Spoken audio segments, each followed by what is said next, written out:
Well, now the hottest part of the property world during the last decade has not been letting office space, letting space to hotels and restaurants, and certainly not retail space. It's been industrial space. Well, that's partly down to the growing number of small and medium-sized businesses and the boom in online activity, which has created more demand from logistics suppliers. Well, one major player in the space is Industrials REIT, which owns nearly 622,000 square metres of space across 100 properties. Today, it announced pre-tax profits of £108.7 million for the year to the end of March. That was up from £38.5 million in the previous 12 months, partly reflecting a major upward valuation in its properties. Well, joining me now is the Chief Executive of Industrials REIT, Paul Arenson. Paul, very good morning to you. Earlier this year, you mentioned that for the first quarter, you saw a rental uplift of, I think, 22%. How's it been more recently? Yeah, so that's 22%. It's pretty much been like that. That's just to explain that a bit. It's really the equivalent of 5% a year, because when you renew a lease, it's been 4 years since the last renewal. So the underlying market's running at 5% rental growth a year. This year we did 4.4% a year. Previous year we did 5.6, and the previous year 5.6. But the underlying market seems to be growing at least around 5% on average. I mean, this really does point to a shortage of industrial space in this country. Oh, there's a real shortage, but it's really on the multi-let industrial, the sort of purpose-built multi-let industrial sites. These are the small units on an estate. There's been absolutely no building of any of these things of any note, no material increase in building since 2007. And we continue to buy them at 70% of replacement costs, so 30% below the cost it would be to build them. So no one's building them. Are there particular parts of the country where space is in particular short supply? It seems to be across the whole country, because our multi-let industrial units are situated in and around densely populated towns and cities, and there just is no land. They can't be on highways or in farmland. So we're competing with residential developers for very precious land. There really is no land, and there's so much demand right across the country. Our Cardiff units are seeing the same levels of rental growth as our Glasgow, as our Edinburgh, as Northwest, everywhere. Has the nature of demand for industrial space changed much since the pandemic? The nature of demand's changed dramatically. The pandemic accelerated the trend that was taking place before. Sort of if you go back 10, 15, 20 years ago, the occupiers of multi-let industrial were really businesses that made or serviced things. Now they're competing with a whole lot of new age occupiers who've been enabled by the e-commerce revolution.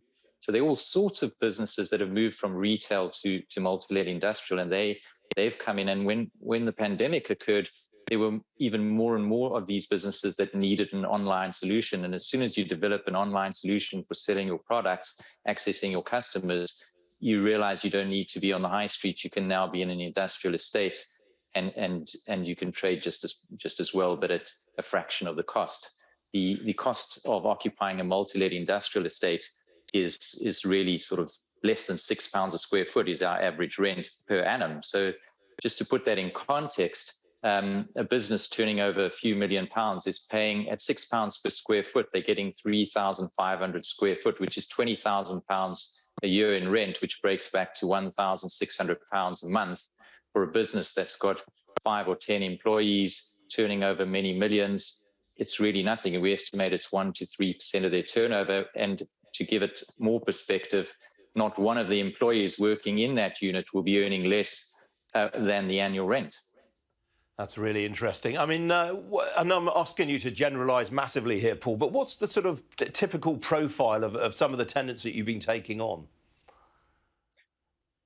We have 1,500 tenants, and they really come from such a diverse activities.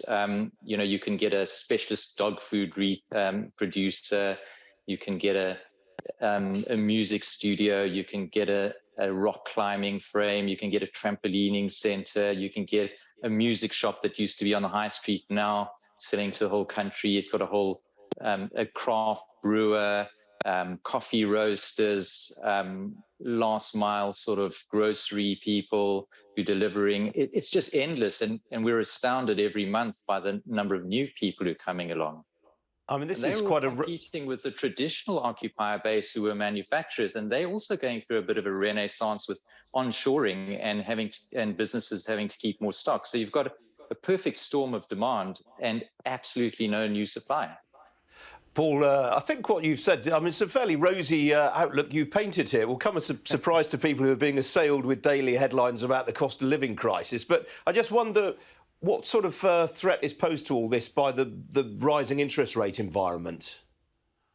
Well, that's obviously the thing we're looking at closely. So rising interest rates is definitely an issue, and high inflation is definitely an issue. And these are sort of issues that are going to need to be dealt with at a macro level, and it's hard to know how that's all going to play out. But traditionally, there could be, these can sort of lead to lower GDP, and that would be lower demand. So our thesis here is, will the sort of explosion of entrance into this market outweigh the fall in GDP, really? Because previously, when GDP fell, it was just the manufacturers and they went into decline, and so voids went out. But we actually believe that the growing size of the occupier base will counteract that, and a lot of them are better sort of better capitalized businesses. So that's an issue. The other issue is with rising interest rates, obviously the cost of buying multi-let is higher because you've got to factor in a higher debt. And also, you've got the possibility of rising yields, because up to now there's been yield compression, which is rising value, so that could start to change a little bit. We've positioned ourselves, we believe, well for this by having low leverage. Our leverage is 25% at the moment, and we've also fixed all our debt. So we have a policy of fixing 75% of our debt as a minimum, and at the moment we're about 76% fixed. But they're definitely headwinds. So it'll be interesting to see. What was very interesting is in the pandemic, when GDP dropped dramatically, we saw an acceleration of demand for multi-let.